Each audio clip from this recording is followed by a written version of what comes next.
العالمين والعاقبة للمتقين والصلاة والسلام على رسوله سيد المرسلين وعلى آله وصحابه أجمعين أما بعد أعوذ بالله من الشيطان الرجيم بسم الله الرحمن الرحيم والذين جاءوا من بعدهم يقولون ربنا اغفر لنا ولإخواننا الذين سبقونا بالإيمان ولا تجعل في قلوبنا غلا للذين آمنوا ربنا إنك رؤوف رحيم آمنت بالله صدق الله مولانا العظيم وبلغنا رسوله نبي الأمين الكريم ونحن على ذلك لمن الشاهدين والشاكرين والحمد لله رب العالمين.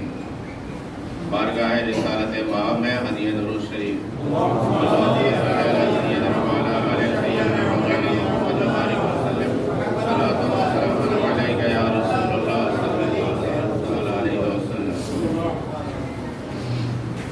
میں نے جو آیت مقدسہ پڑھی ہے اس کا معنی یہ ہے وہ لوگ جو ایمان لا چکے، وہ لوگ جو بعد میں آئے، وہ کہتے ہیں ہمارے رب ہمیں بھی بخش دے، اور ہم سے پہلے جو ایمان لے آئے انہیں بھی بخش دے. جو بعد میں آئے وہ کہتے ہیں ہمارے رب ہمیں بھی بخش دے اور ہم سے پہلے جو ایمان لائے انہیں بھی بخش دے، اور ہمارے دلوں میں ایمان والوں کے تعلق سے کینہ نہ رکھ، اور بے شک اللہ سب سے زیادہ مہربان اور رحم والا ہے. آیت مقدسہ میں ایصال ثواب کے تعلق سے اپنے عزیز و اقارب کے جو جا چکے ہیں اس دنیا سے ان کے دعائے مغفرت کے تعلق سے بیان ہے. جو بعد میں ایمان لائے، یعنی جیسے ہم لوگ ہیں جو بعد میں آئے، وہ لوگ کہتے ہمارے رب ہمیں بھی بخش دے اور ہم سے پہلے جو ایمان لائے انہیں بھی بخش دے، اور ان کے تعلق سے، ایمان والوں کے تعلق سے ہمارے دلوں میں کوئی حسد، بغض، کینہ نہ رکھے. ایصال ثواب یہ اس کے مختلف نام ہیں، سب کا اصل ایصال ثواب ہے. جیسے آپ اس کو تیجا بھی کہتے ہیں، سوہم بھی کہتے ہیں، چہارم بھی کہتے ہیں، 10واں ہوا، 20واں ہوا، 40واں ہوا، برسی ہوئی، یہ سب رواجی نام ہے. یا کل شریف ہوا، فاتحہ ہوئی، ختم شریف ہوا، سب کا اصل ایصال ثواب ہے. یہ نام مختلف ہے، اس سے کوئی فرق نہیں پڑتا. آپ تیجا کریں، سوہم کریں، اس میں کیا مطلب ہے؟ کچھ پڑھ کے ایصال ثواب کرنا ہے، یہی اصل ہے. آپ 10واں کر رہے ہیں، کیا کر رہے ہیں؟ کچھ صدقہ خیرات کر رہے ہیں، کچھ پڑھ کر کے نیک عمل کے ایصال ثواب کر رہے ہیں. یہ ایصال ثواب یہی اصل ہے، اور اسی کے مختلف نام ہیں. تیسرے دن آپ ایصال ثواب کر رہے ہیں، میت کے مرنے کے بعد آپ اسے تیجا سوہم کہہ لیے. چوتھے دن کہہ رہے ہیں تو چہارم کہہ لیے. 10ویں دن میں ہوا تو 10واں ہو گیا، 20ویں دن میں ہوا 20واں ہو گیا، 40 دن میں ہوا 40واں ہو گیا. نام خالی ہے، اصل ایصال ثواب ہے. اور لوگوں نے مقرر اس لیے کیا کہ تاکہ جو ہے اس دن جو ہے ان کو کچھ نہ کچھ ایصال ثواب ہو جائے. اگر لوگوں کو چھوڑ دیا جائے، آج کر لیں گے، صبح کر لیں گے، کل کر لیتے ہیں، آنے والے سنڈے کو کر لیتے، تو آنے والا دن کبھی آتے نہیں ہے. تو مقرر دن ہوتا تو آدمی چھوڑ چھاڑ کر کے ہر کام سے بازو میں رکھ کر کے یہ کام کر لے. کسی بھی کام کا مقرر کرنے کا، کوئی بھی کام بغیر مقرر کے نہیں ہوتا، چاہے دین کا کام ہو یا دنیا کا کام ہو. کوئی بھی کام ہو آپ مقرر کر کے کرتے ہیں. آپ شادی کرتے ہو بھی مقرر کر کے کرتے ہیں، بجائے دن مقرر کے بارات لے کے پہنچ جائے، کھانے کے بجائے لاٹھی ملے گی. تو یہ مختلف نام ہے. اصل چیز ایصال ثواب ہے. اور یہ ایصال ثواب کتنی ضرورت ہوتی ہے ہم نے تو صرف یہ مقرر کر لیا ہے 10واں 20واں 40ویں دن کے بعد یا پھر برسی میں یا پھر شعبان کا مہینہ شب برات آئے گی تو اس میں کچھ کر لیں. حدیث پاک میں آیا ہے کہ جب مردے کو دفن کیا جاتا ہے تو اس کی کیفیت ایسی ہوتی ہے جیسے آپ پانی میں ڈوب رہے ہیں. تیرنا آپ کو نہ آتا ہو اور پانی ضرورت سے زیادہ ہو, آپ ڈوب رہے ہوں, اس میں ہاتھ پیر مار رہے ہوں, اس کی جو کیفیت ہوتی ہے وہی مردے کی کیفیت ہوتی ہے. اس لیے آپ کو اچھی طرح جانتے ہیں, آپ سب ٹھیک ٹھاک کر کے نہیں گیا, سب آپ کے فکر میں تھا, وہاں بھی وہاں کے لیے کچھ ٹھیک ٹھاک کیا نہیں ہے, آپ کے فکر میں دن رات تھا. تو آپ چلا گیا ہے تو کم سے کم جو کیا, کم سے کم آپ کی ذمہ داری ہے یہ شرعی طور پر, دینی طور پر ازروِ شرع آپ پہ حق ہے کہ اس کے لیے سال ثواب کریں. جو میں نے آیت مقدسہ پڑھی, جو بعد میں آئے وہ عرض کرتے رب ہمیں بھی بخش دے اور ہم سے پہلے جو ایمان لائے انہیں بھی بخش دے. ان کے لیے دعا یہ ضروری ہے, اور یہی صدقہ جاریہ ہوتا ہے. یہ آپ نیک اولاد چھوڑ کر کے جائیں یا کچھ ایسا کام کر کے جائیں کہ جو لوگوں کی فلاح کے کام آتا رہے, لوگوں کے بھلائی کے کام آتا رہے, اس کا ثواب پہنچتا رہتا ہے. یا نیک اولاد چھوڑ کے گئی, مثال کے طور پر آپ کے 4 اولاد ہیں, چاروں نمازی ہیں, تو نماز میں بھی اللہ تبارک و تعالیٰ نے والدین کی مغفرت کا معاملہ رکھا ہے دعا میں. درود شریف کے بعد آخر میں درود شریف کے بعد جو دعا ہوتی ہے وہ مختلف ہے. دعا معصورہ شاید اس میں کسی کو یاد ہو. ایک ہوتی اللہم اغفر لی ولوالدی ولمن تبعنا, وہ یہ اللہ ہمیں بھی بخش دے, ہمارے والدین کو بھی بخش دے. اب اگر 4 نمازی ہیں, 4 لڑکے ہیں اور چاروں نمازی ہیں, 5 ٹائم میں ہر 2 رکعت 4 رکعت کے بعد وہ دعا کرتے ہیں یہ اللہ ہمیں بھی بخش دے, ہمارے والدین کو بھی بخش دے. اس دعا کا انہیں اجر ملتا رہتا ہے. اس لیے کہا گیا اگر ان کے بھلائی کے لیے کم سے کم اپنے بھلائی کے لیے تو نماز کو انہیں تاکید کرو, انہیں تاکید نماز کی کرو گے تو آپ کے لیے بھی بھلائی ہوگی, ان کے لیے بھی کم سے کم یہ پہنچتا رہے گا. یا کوئی ایسا علم چھوڑ کر کے گیا جو لوگوں کو نفع دے رہا ہے. ہم مثال کے طور پر میرے جتنے اساتذہ رہے ہوں گے آدھے جا چکے, آدھے بچے ہوں, آدھے جا چکے. اب میں جہاں کھڑے ہو کر کے نیک کام کر رہا ہوں, اس کا پرسنٹیج انہیں بھی مل رہا ہے. یہ نیک عمل ہے. مثال کے طور پر یہ ایسا علم چھوڑ کر کے گیا, اس کے لیے اس کا اجر و ثواب ملتا ہے.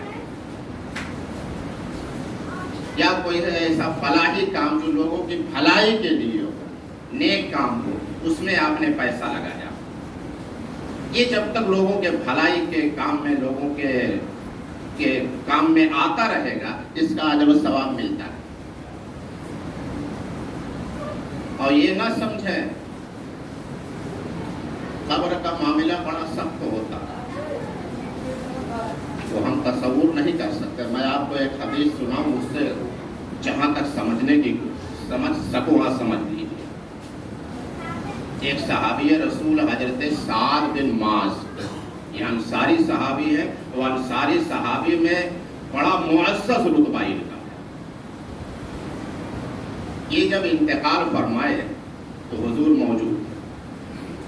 حضور کے ظاہری حیات میں ان کا انتقال ہوا, اور صحابہ سبھی نیک تھے, اور کتنے نیک تھے ہم ان کا تصور بھی نہیں کر سکتے. لیکن صحابہ میں بھی ان کی نیکی کا عالم یہ تھا کہ حضور نے فرمایا کہ آج عرش ہل گیا. سعد کے انتقال سے ان کی نیکوکاری کی بنیاد پہ ایسا نیک آدمی چلا گیا, آج عرش ہل گیا ان کی نیکی کی بنیاد. وہ ایسے نیک تھے.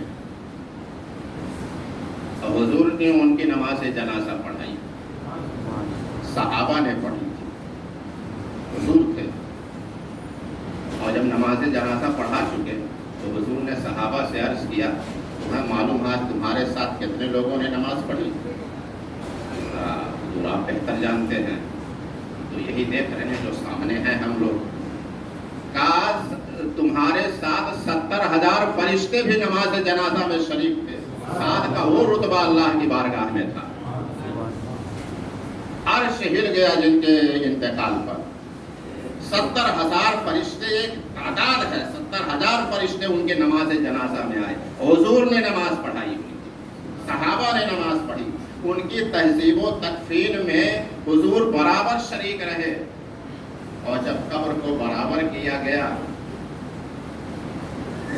जब कब्र मुकम्मल हुई तो हुजूर ने पढ़ना शुरू किया, सुबहान अल्लाह सुबहान अल्लाह अल्हम्दुलिल्लाह अल्लाहु अकबर अल्लाहु अकबर। तो सहाबा ने भी पढ़ना शुरू किया।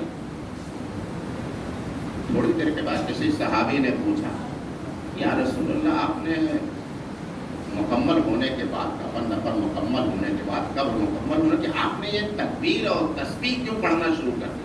सुभान अल्लाह अल्लाहु अकबर अल्लाहु अकबर। कहा जब कब्र साद को कब्र में रखा गया, जब कब्र मुकम्मल हुई तो साद को कब्र ने दबाना चाहा। हर शख्स को कब्र दबाती है। जिनके इंतकाल पर अर्श हिल गया था, 70,000 फरिश्ते नमाज जनाजा में थे। हुजूर ने नमाज जनाजा पढ़ाई, सहाबा ने पढ़ी, उनको कब्र ने छोड़ा नहीं, दबाना चाहा।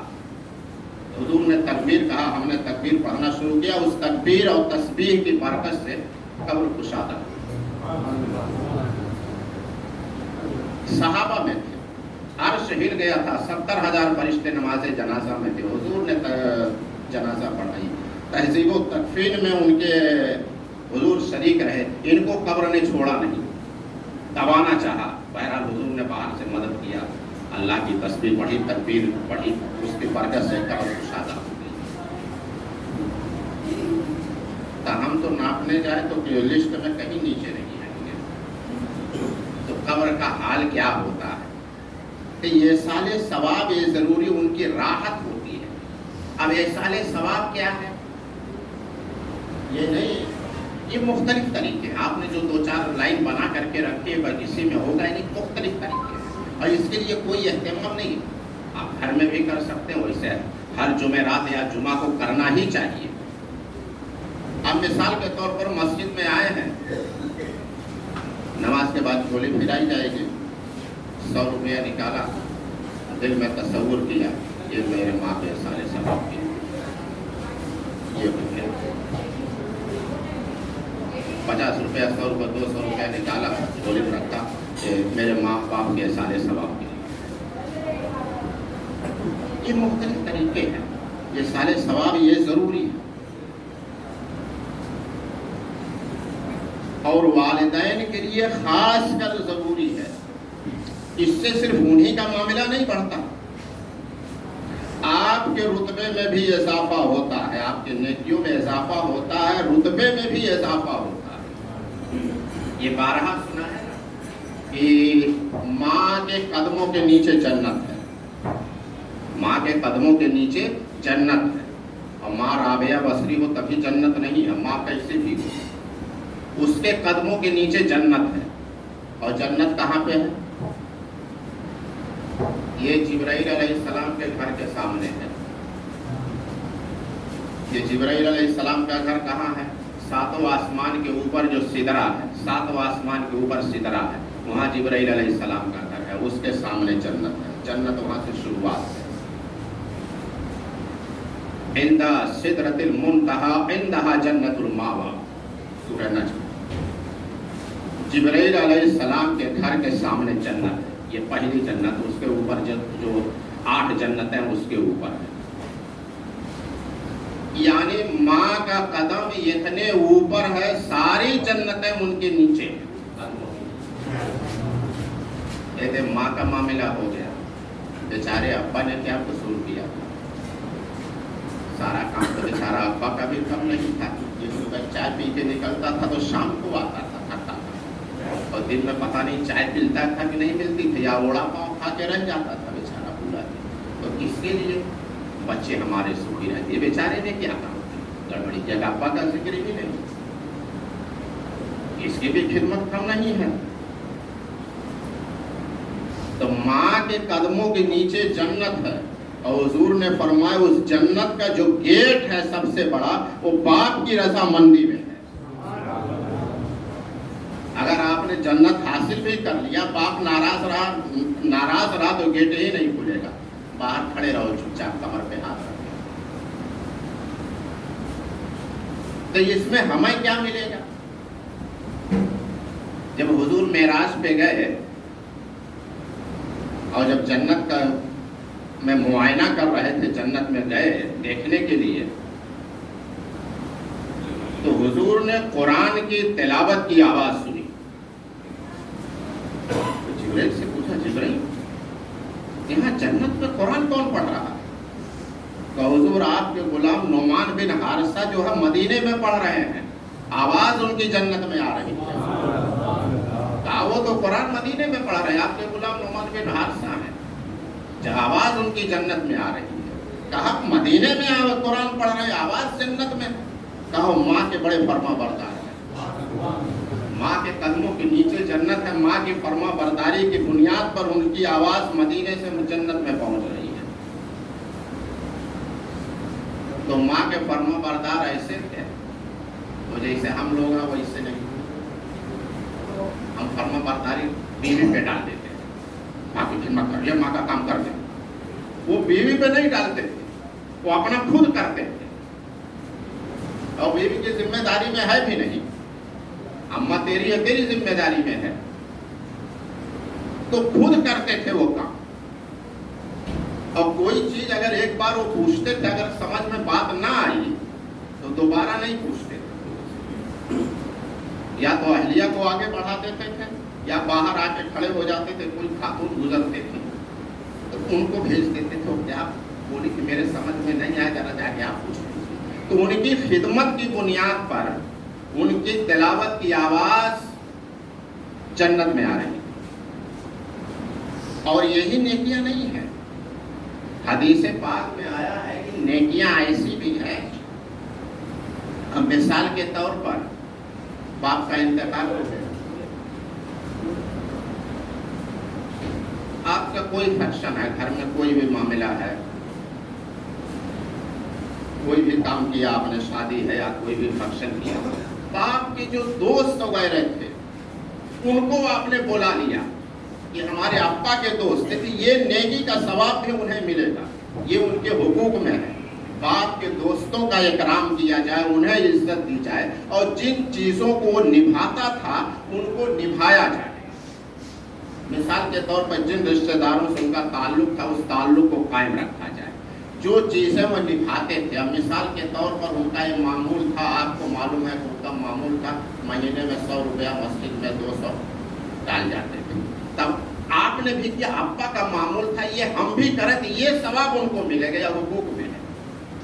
उनके दोस्तों का ख्याल रखना, उनके रिश्तेदारों का ख्याल करना, और जो चीजें वो निभाते थे उसको बरकरार रखना, ये उनके हुकूक में, इसका अजर व सवाब भी उन्हें मिलता रहेगा। इंशाअल्लाह इस ताल्लुक से अगली बात अगले जुमा। ऐलान ये है, ये आपको भी मालूम है ऐसी चालू नहीं है, ये कलर वगैरह हुआ है, जिसने भी कराया है अपनी बुनियाद पे कराया है, लेकर के कई लोगों ने मिल करके, बड़े लोगों ने हिस्सा लिया है। इसमें अभी ऊपर का कुछ हिस्सा हुआ है, आधे से ज्यादा बाकी है, और बाहर का एरिया बाकी है। माल तो है, मजदूरी का बजट एकदम खत्म है, एकदम बिल्कुल खत्म है। तो इसमें आप लोगों से गुजारिश है कि जिसको भी हिस्सा लेना हो, ताकि ये काम मुकम्मल हो जाए। माल मौजूद है, माल देने वालों ने दिया है और देने को तैयार भी, मजदूरी नहीं। अब एक चीज इसमें आप ये ख्याल रखें, ये जाके घर जाके सोचें, आज सुबह जा करके दे दें, शाम को दे, कल जा करके दे देंगे, जाने के बाद वो ढीला मामला हो जाए, अब परसों जा करके दे देंगे, कल से भी काम शुरू करने का बजट नहीं है। इसलिए जिनको भी जो इरादा हो नमाज के बाद कि हम मस्जिद में मुझसे मिल लेंगे या मस्जिद के यूसुफ भाई हैं उनसे मिल लेंगे कि हमारे तरफ से इतना है, हम लोग राब्ता कायम कर लेंगे। इसमें ऊपर जो लोगों को देखते होंगे आधा हिस्सा नीचे की तरफ बाकी है, बाहर का हिस्सा बाकी है और मस्जिद के आजू बाजू के रूम वगैरह ये बाकी है। तो इसमें आप लोग जितना ज़्यादा हिस्सा ले सकें, ये मजदूरी बाकी अभी अमूमन बजट जो है 20 से 25 हज़ार का इसका मजदूरी का बजट है, यही ज़रूरत है।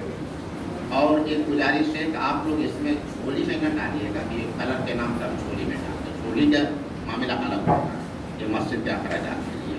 जिनको इसमें कलर वगैरह इसमें मैंने ऐलान किया इसमें हिस्सा लेना है, आप नमाज के बाद जो है हम दोनों से राब्ता कायम कर लें कि हमको कितना ये है, ताकि हम अब बाद में राब्ता कायम कर लें आपसे और ये काम रुके नहीं। अब जाहिर बात है मस्जिद का काम इधर उधर से बाकी है, इधर सामान पड़ा उधर सामान पड़ा है, ये सिलसिला ख़त्म हो ताकि हर चीज़ अपनी जगह आ जाए। इसमें जिसको जो भी हिस्सा लेना होगा ये नमाज के बाद आप राब्ता कायम कर लेंगे। वाखिर दावाना अनिल हम्दुलिल्लाहि रब्बिल आलमीन। जिन लोगों